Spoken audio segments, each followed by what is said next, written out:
Shalom and welcome back to the Rabbi Avi Show. We are currently in the midst of a journey through the many definitions of health. We began this series in the most vulnerable of places, the hospital room. We sat with my friend Adam Fox, exploring what it means to show up for one another when life hangs in the balance.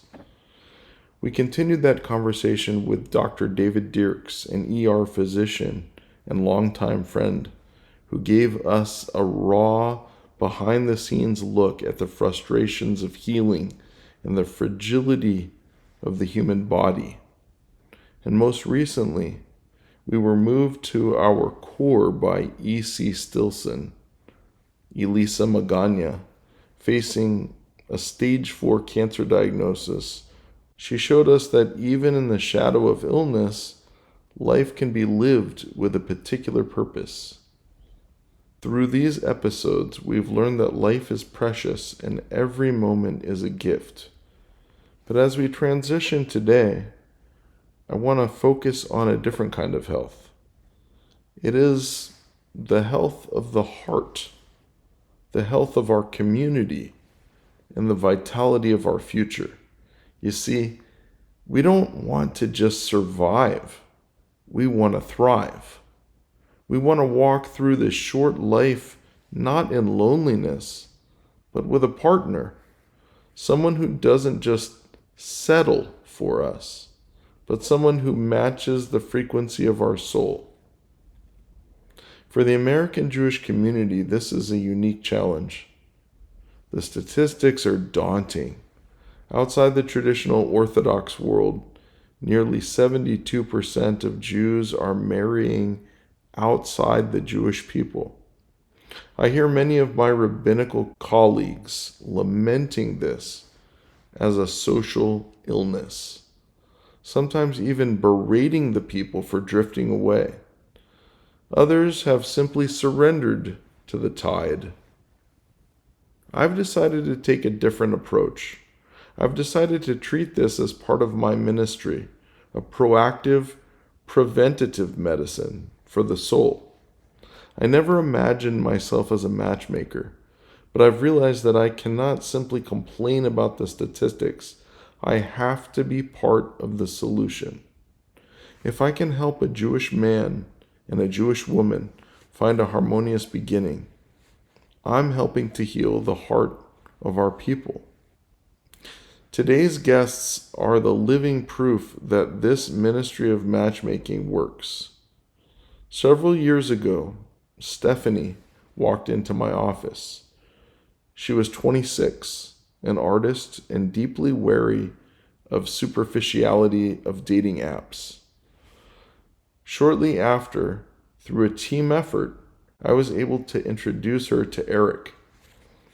Eric is a jazz guitarist, a man of deep values, who at 36 was beginning to wonder if his Beshert, his intended, was ever going to appear. On paper, they were an unlikely pair. There were age gaps, height differences, and divergent hobbies. But they chose to break the modern rules of dating. They chose to look past the superficial and connect on a deep philosophical level. Today, they are here to share their story, and they didn't come alone. We are also joined by 6-month-old baby Shayna, the youngest guest on the Rabbi Avi Show. She is a living testimony to the fact that when two souls connect, they don't just change their own lives, they build the future. Please join me in welcoming Stephanie, Eric, and little Shayna.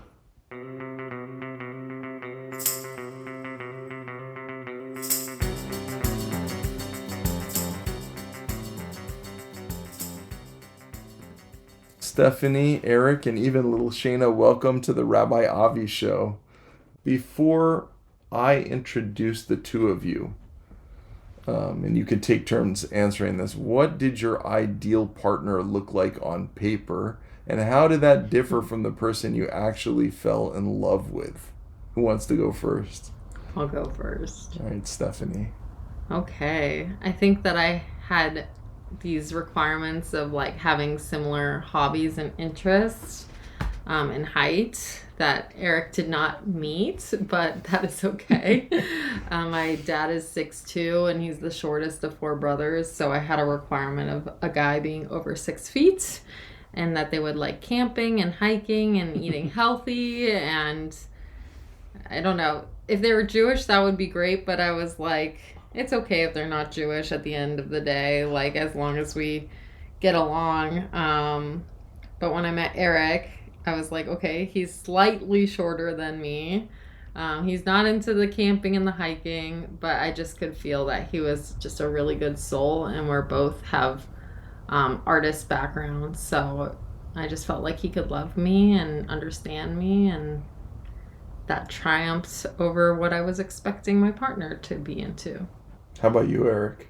It's a tough question. I think that I think men dating in our society have to, think about casting a wider net a little bit and not narrow ourselves down too much. But as it turns out, Stephanie did have everything that was really important to me, which are namely her values and her outlook and philosophy, perspective on life, and her just desire to be a kind person and be a light in the world. So, I guess I never thought that I could, have it all.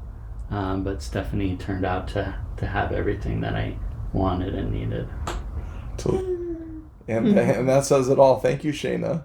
Shayna is the delicious byproduct of this marriage now. She looks like you can eat her. Yeah, she does. 6 months old, chubby baby. Testimony Very cute. to this the success here that you guys have, and I'm sure it's a trial and tribulation at this point because not as much sleep as you had hoped for at times. We're doing really good overall, though. Are you? Yeah. That's good. So Shayna, I guess you want to be a sibling, don't you? You're trying to brainwash your parents. Slow down, right? It's time to get a new doggie. She loves Oliver. Aww. Yes. So yeah, we will get her a sibling at some point. No rush. That is the plan. No rush. God's We need more sleep. So I met Stephanie first, really. I had met Eric, but I didn't really know Eric. But I got to know Stephanie because she attached herself to our kehillah, to our congregation here, and we were talking for an extended amount of time, getting to know you.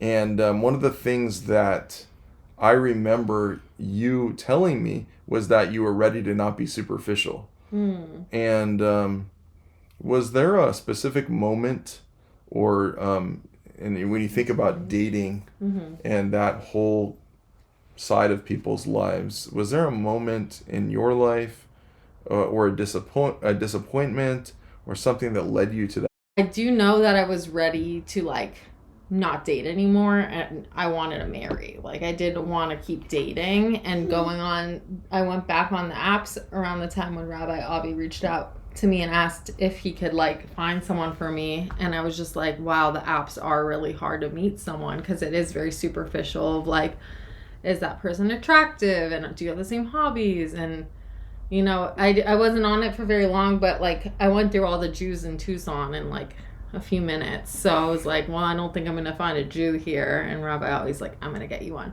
But to answer your question, I had a really I don't know a better word to say it, but a traumatic relationship before Eric, and it made me leave going, I want the opposite of that, and I really want to meet a mensch and a good person, and I want someone to not be emotionally abusive, basically. Eric always is your bar's so low, but when I met Eric, I was just I know that he would treat me well forever. It's just his nature. Yes. And it's very true. Our relationship has felt the same since we first met. It's never felt like we were on a high at the beginning and it went down. It's always been we just feel very connected. Do you want to So- speak to that, Eric? Yeah, I think I think there's too much emphasis on seeking passion in a relationship, which obviously passion is important, but it's that can lead towards these highs and lows of relationships, these swings that really I don't think are sustainable. I think we should be more passionate towards somebody's soul than like how they make us feel in any given moments. And I think we really have found that. So. Yeah. Thank you for listening to our podcast. Please like, recommend, rate us well, and subscribe to the Rabbi Avi Show. If you appreciate our efforts, feel free to support us financially through patreon.com/horizontal media. Being fixed up. Perhaps it's out of the ordinary for modern American Jews, especially modern, emphasizing on the modern part of American Jewry. What were your initial fears or hesitations, or did you have any about this this is a more traditional setup here, being fixed up? Well, I think that I am not the type of guy to just kind of approach women out in public and try to build a relationship that way. I think that's probably the guys who do that are probably are going to have a lot of success meeting people. But I always felt like it was just hard for me to approach somebody strictly based on looks, because I wanted to know who they are, if that makes any sense. And I guess I'm not that outgoing, so being set up was actually maybe the only way it could have really happened for me. Were you always open to that, though? Or did that seem a little bit daunting? I think I was open to it, at least for a long time, when I was, had decided that I was ready for, my partner. Then sure, why not? I was certainly open to that. Yeah. How about you, Stephanie? I remember when Rabbi Avi offered that, it was like exciting, but I didn't trust that it would be successful. Like, he was like 2 hours after saying, I'm gonna find you someone, he was like, I got someone, he's from a great family.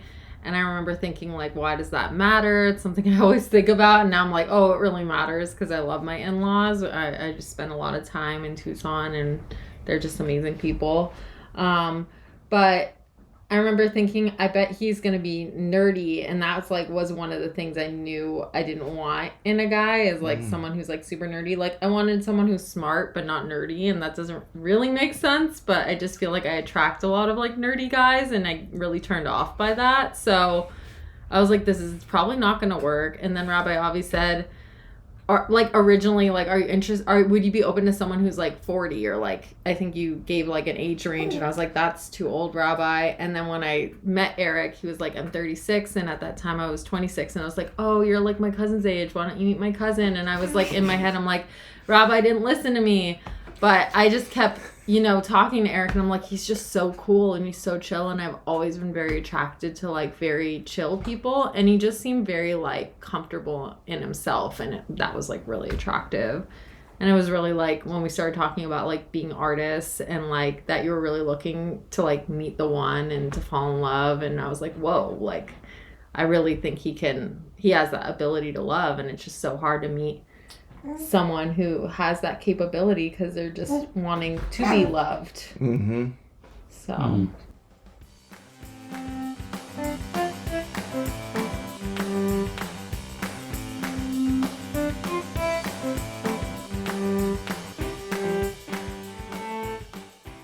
On paper, you two come from different worlds. At what point during your first few dates did you realize that these external differences that you were talking about earlier, height, and you have some commonality, but you have different interests.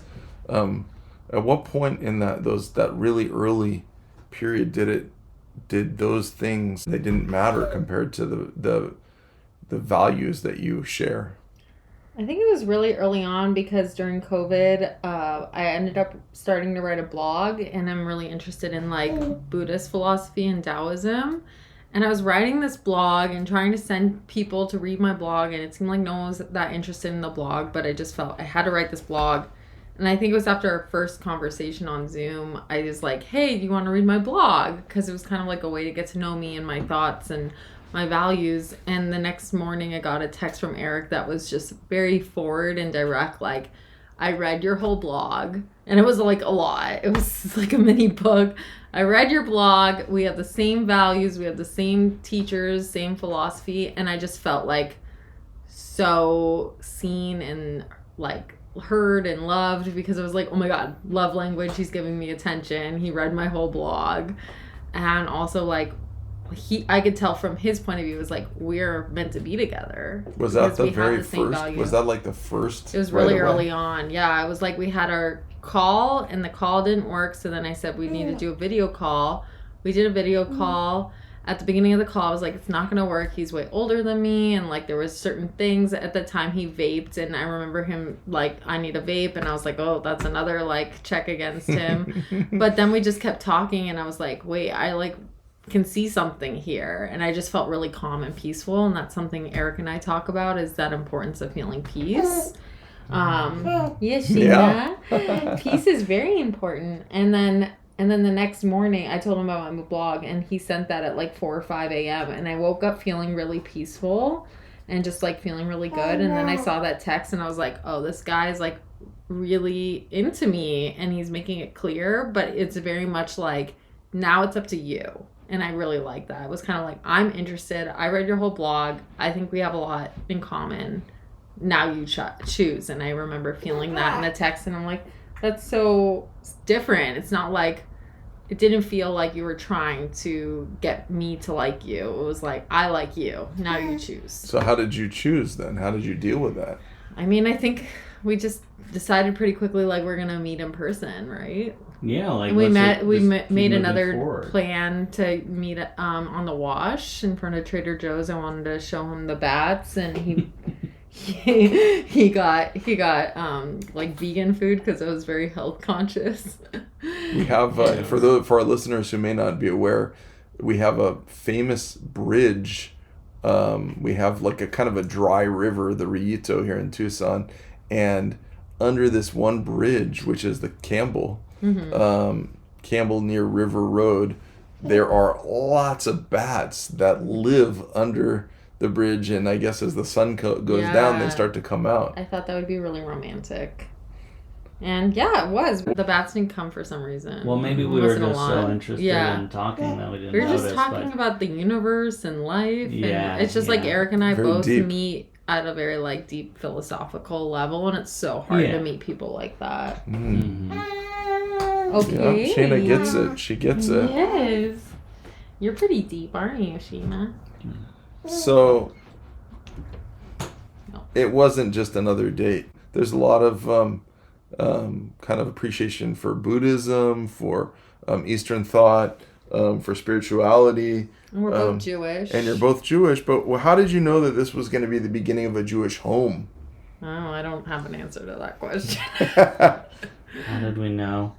You know, I think that we don't really know at that point. Like we are hoping that it's going to be what we both dreamed of, and you know, we're both noticing the signs that we have these values that are connected, but ultimately you both have to keep wanting to move forward. I mean, and you were gonna go move to Scottsdale, so that was part of the whole thing. Was Eric?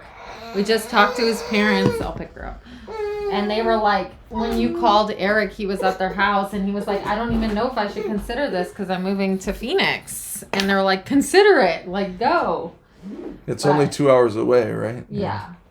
So we went into it the first month knowing Eric was going to move, and we were just kind of dating to see what would happen. And then we decided to continue doing long distance, and we saw each other every weekend, and I moved a year later. Wow. Here's Sheena. Hi, Shayna. And then Shayna came. How old is Shayna now? She's 6 months. She's 6 months and perfect. She is perfect. She's a very, very aware baby. That's what everyone says when they meet Shayna. She is very aware. Well, she's coming from visual arts, from sound arts. She's got parents that are bringing a lot of presence and beauty into her life. Eric is an amazing father. You're an amazing mother. I think you two are doing a fantastic job from what I see. So let's talk about building a Jewish life from scratch here, really, because you built your own kind of Jewish home. For Jews who aren't necessarily coming from a strictly traditional background, like I would say maybe most American Jews, how are you deciding which traditions and rituals would define your home together? Well, it's funny, we did this Jewish Baby University class where they had us try to think about it, and we're not very strong on doing the traditions and rituals, but I would like to do some form of Shabbat, and Eric is on the same page. We did find a temple we like, and we have gone a few times, and we went with Shayna. They saw me pregnant. So we're trying to find a Jewish community. But we have a bunch of Jewish friends with babies right now because of this Jewish Baby University we did in Phoenix. Oh, cool. Have you gotten together with them? Yeah, We have. a lot, yeah. We just did a Hanukkah party. There was 8 babies there. Oh, my goodness. The class was 12 Jewish couples, so 12 babies came of that. Oh, my goodness. But yeah, I think... How do you answer that question? Well, I think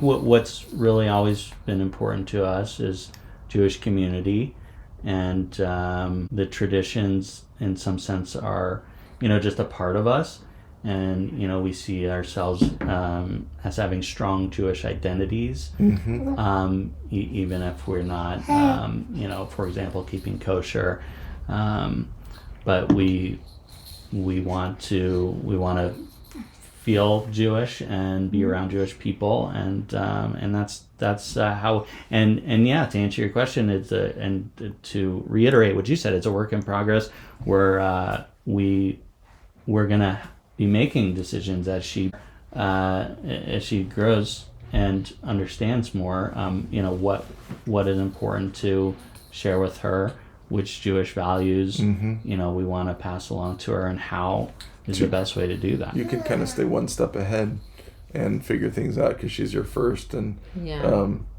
that's beautiful. I think what you mentioned about meeting these other couples, Jewish couples with little babies also. Yeah. I think it's key in the community part to have. We really can't do any of our stuff, it seems, in isolation. We need other people, just like we need to find our Beshert like you did, but also to maybe the step beyond that is building with other people and coming together, and then it's an organic process. For sure. It was much easier to celebrate Hanukkah with Eric's family this weekend and at the party versus just in our own home, because I worked till 9 p.m. so it was lighting the candles was not really happening on the weeknights at least. Especially on her schedule probably too. Yeah, she's to bed before I get home. So yeah, we're definitely, I think as she gets older, joining a temple and having her go and talking about Jewish, ethics and morals. And just feeling accepted in the world as a Jew, which is, can seem difficult these days. Yeah, how does that play into the climate in the country, the climate in the world? Yeah, I think... Because you guys met each other before, that became a huge issue. Sure. And now... I feel like it's always been an issue. It's always right. And historically, it's always been an issue. True. I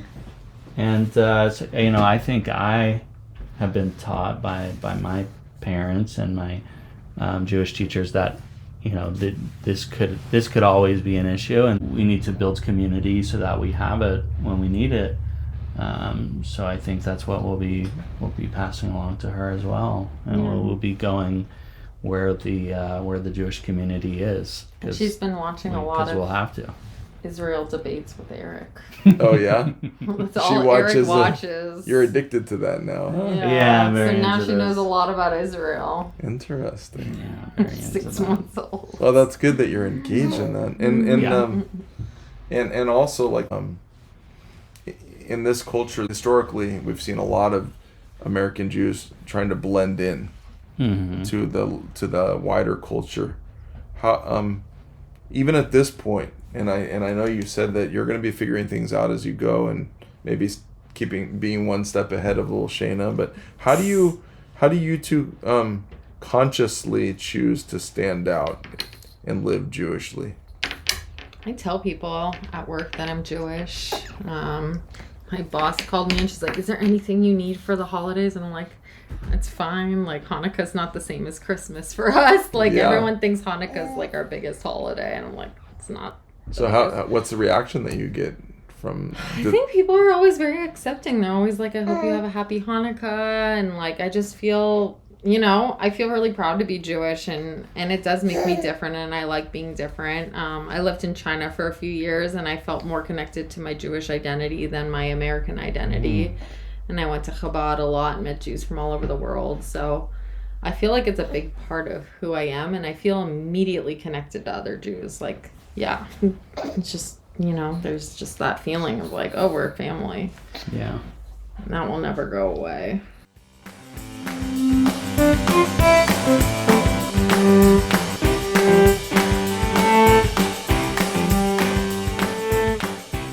So now that you do have a baby, Yes. it kind of really puts a boom, like here we are. This is real. She's a Jewish baby. You're a Jewish baby, Shayna. Now that the two of you have a baby, it was kind of imaginary before you had the baby. We envision having a baby. And now that it's real, how is it different than you thought it might be? I find myself saying this over and over again, but everyone tells you this is going to be so hard, and it's really hard, of course. But nobody really stresses like this is going to be so much fun. Like nobody says that to you, and it's been so much, like the most fun 6 months of my life, maybe. I guess I'm really grateful that Shane is like a really fun, happy baby, and thank God for that. And that's been the most surprising and best part. How fun it is. Yes. Yeah. How about for you, Steph? I'm trying to figure out how to answer the question. I just feel like Eric and I, like, we're really in it together, and we'll always be connected through her, whereas like other relationships without a baby, like I think about this because I'm a therapist and I work with kids. It's like when the parents aren't together, how much that affects the kid. You see that. Yeah, You have something it's to so compare intense, it to. and I'm just like, I just feel really grateful because I feel like Eric and our relationship is so strong, and I just know like she's always gonna have two people who are very committed and love each other very much. That's beautiful. Yeah, and I just feel really grateful that I found like the right person to have kids with. Oh, thank you. I'm just constantly feeling grateful. So I just feel like Eric and I's bond is even like stronger, if that's even possible. You notice that. You notice it more. Yeah, we just work so well as a team, and like we see ourselves in this little girl. It's amazing. It's beautiful. So let's go back to the other singles that exist currently right now. Other people out there. What is one rule of modern dating that you think Jewish singles should break immediately? If you were talking to other people and you see, there's this paradigm out here. This is how dating is working. Yeah. What would you say to people? Say like give people a chance before you like cancel them or swipe left or whatever. Like get a phone call, get a coffee, really like try to see why it might work versus why it might not work. Maybe just come in with a different, more open perspective. I had to be more open, I think. What do you think, Eric? I think for one, people need to, definitely put some work into themselves. Yeah. Good and, answer. kind of be ready for it in that way. Like work on your stuff. Everyone's got stuff to work on, and just so that, you feel like you're ready when you're ready. And then also just, don't worry so much about, it's not up to you to figure out how it's going to happen. it can happen in any number of ways, and it probably won't happen the way you think it will. We really see our relationship as fate. Like, it was like so clear when we zoomed out, like, oh, we were supposed to meet. You were part of a larger story, weren't Yeah. you? And in fact, I got to give credit when you told me that you were open to meeting somebody. Then I had homework for myself, and I reached out to somebody else in our community, Jeremy, and I said, Jeremy, do you know any young guys who are looking? And then he's like, well, how about Eric? Eric wasn't on my radar, but it was because of this other person in the community who raised my awareness to the fact that here's this guy. I can't take full credit here. It was a team effort, and like you said, even the fact that I'm even sitting here, there was a lot of work behind the scenes that even brought me to the point where I could have a conversation with anybody about anything here in Tucson. So yeah, and I think that brings me back to the Jewish pieces. I just came from China. It was COVID, and that was like a really big part of my life in China was to go to temple. And so when I moved to Tucson, I told my mom and dad I want to go find a temple, and my dad was not interested. My mom found there's a klezmer music at that other temple up the street, and she parked at the wrong parking lot. But I think that's also part of like how Judaism has really been a bigger piece in my life, is saying like that's how I find community. Well, your mom was looking for klezmer music, but you found a different kind of music that that's a good came answer. in the package of a Jazz music. guitar playing husband there. Jazz, incredible, beautiful. That jazz. was another thing. He sent me a video of him playing guitar, and I was like, oh yeah, like that's really we're meant to be. And the song was called Big Love, and he played it at Beautiful Love. I always say Big Love. And I always, he played it at our wedding, and it was just like one of those moments where it was just like, wow, like he's so talented. And also I'm an artist, and I think I sent you my art, and I just felt like you saw me as a talented artist, and it just felt like we saw each other in that way. Yes, Sheena. You're going to be artistic. How can the Jewish community now that you have a little bit of time to meditate on this, how do you think that other Jewish communities better support people like you who are looking for a deep connection but might feel out of place in the traditional matchmaking circles? How can we foster that? Young adult events. Sure. I know the Moiche House was something that does that, but I think, young adult events. I mean, to your credit, you just simply asked the question, right, of Stephanie. So other people can ask the question, like in other communities, Just ask the do you question. want to Don't meet you? someone? Exactly. Are you looking to meet someone? Can I help with that? And Eric is also like, when he sees his single friends, he's like, I really want to find them Now you someone want to help. because he knows how much this has made his life so much better. And it's almost like a puzzle too. You want to put the pieces, help them find the pieces of that puzzle. But it's hard. It's hard, It is We're a difficult. miracle. In this we really know modern that. dating in our modern society, it's really difficult. It's not. I mean the apps and the access to information and disinformation, and it's just it's really difficult. So I think maybe people need to get off their phones a little bit and just meet people and have a conversation. That's one thing. That's for sure. Have people have you shared? I get a sense that you have. Tell me about sharing your story with other people. Oh yeah, that's a big part and of it.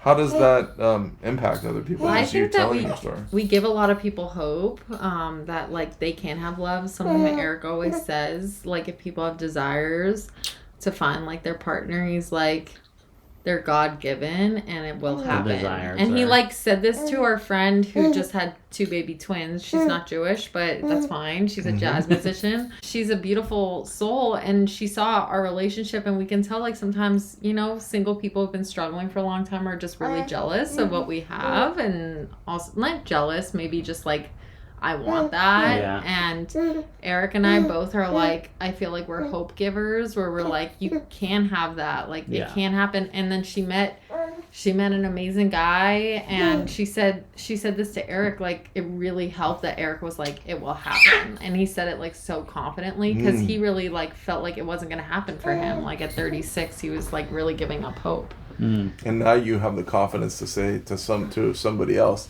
it will happen. Yeah. And I think my dad at one point said to me, it's going to happen for you. Wow. Just so like he that. had that same feeling. Yeah. So it's passing on that feeling almost. Yeah. Yeah. Absolutely. Love it. I do think that our desires, the righteous ones, are given to us from from a source beyond, from God, you could call it, and so I do think those are likely to happen, or are going to happen, as long as you don't veer off the path. How do you veer off the path? I don't know. That's a great You question. stop having faith, maybe. maybe. It's complicated to put all of these things into words too. Yeah. She agrees. She says, yeah. Yeah. She's talking. She's ready to talk. What would you say now? I mean, it's hard to talk about this. My colleagues complain about the statistics of Jewish people not finding other Jewish people, and at a certain point, like on a human level, you can't blame people for. At a certain point, people don't want to be lonely, right? Right. But now that you've met, you two have married Jewish. You married a Jewish spouse. What would you say about that, and to encourage others, and how does that? Do you have a stronger sense of that now that you actually did it? Yeah, I'd say like I grew up Reform. A lot of my cousins married non-Jews, and I just think about like their kids, like they're probably not going to be very attached to their Jewish identity because their parents aren't that attached to their Jewish identity, and there goes the Jewish piece in our ancestor, like that comes to an end. And I feel like with Sheena, we're like continuing Judaism because we're both very Jewish. We're very into being Jewish, even if we're not very religious. We're very Jewish. And so I feel like that's been really important, to keep that going. And I remember when I told you I was giving up on finding a Jew in Tucson, you're like, God forbid. And then you were in a rush to find someone for me because you're like, now I have to find her a Jew. But I was giving up hope even though I was only 26. It was just like, clearly there's not a lot of Jews. And even if you're in I know people that live in parts of the country where it's very Jewish, even majority Jewish, and they still have a tough time. So it may not even be correlated to that. But Eric, what are your thoughts? I think that I had plenty of time to date around and figure out kind of what I wanted. And it ended up being more of a feeling like this isn't right. This isn't what I'm looking for. So I think this is what I'm looking for. I think, ideally, and at 36, I was, I thought, I might have to, if I find the right person that isn't Jewish, I'm gonna still move forward with that. But ideally, what I'd like is somebody who shares my traditions and values, and that's what I really desired, and thank God that's how it worked out. So how do you convey that to other? How do you message that, or how do you encourage other folks who are, now that you've had the whole total, you're in the experience, you're deep into it, what do you say to other people? I think that if Judaism is a big part of your identity, which I think living through times like these, it's I think people will be drawn more to their close to their Jewish identity if they weren't in the past. I think I think that as that becomes a part of your identity, you'll find it more difficult to date outside the religion, because you'll just have a feeling that this doesn't quite match the way I would like it to, and it just doesn't feel like it's going to work as well. So then you'll be drawn more towards dating Jewish women or men if you're a woman. Yeah. I want to thank you, first of all, for taking the time. Now it's very busy for both you. Not only do you have your professional lives, but you've got this incredible 6-month-old who, I'm sorry that our listeners can't get a better feel, but I think you can hear the sounds that she's making. She is just really precious. Yes. And such a blessing, I can see. Such a blessing. Can I give a blessing to her? Yes, of course. You want to... I'm going to come close. I just want to put my hands on her head. I want to put my hands What's on her happening? head, sweetie. You can hold her. Aw, can I hold you? Yes. Yisimech Elohim kesara Rivka Rachel v'Leah yivarechecha Adonai vishvarecha Ya'er Adonai panav elecha v'chuneka Yisa Adonai panav elecha v'yasen lacha shalom. May God bless you with only good things, and I hope that you will bring lots of nachat, lots of joy and celebration to your incredible parents who love you so much. Shayna, thank you for being a living testimony to true, deep love. And right here, you are the youngest guest, Shayna, on the Rabbi Avi Show. Yay! So thank you for that as well. And she's so interested in you now. She's tracking you. you are the youngest guest on the Rabbi Avi Show. And we hope we get lots of people listening to this and being moved and finding their partners. Take care, everybody.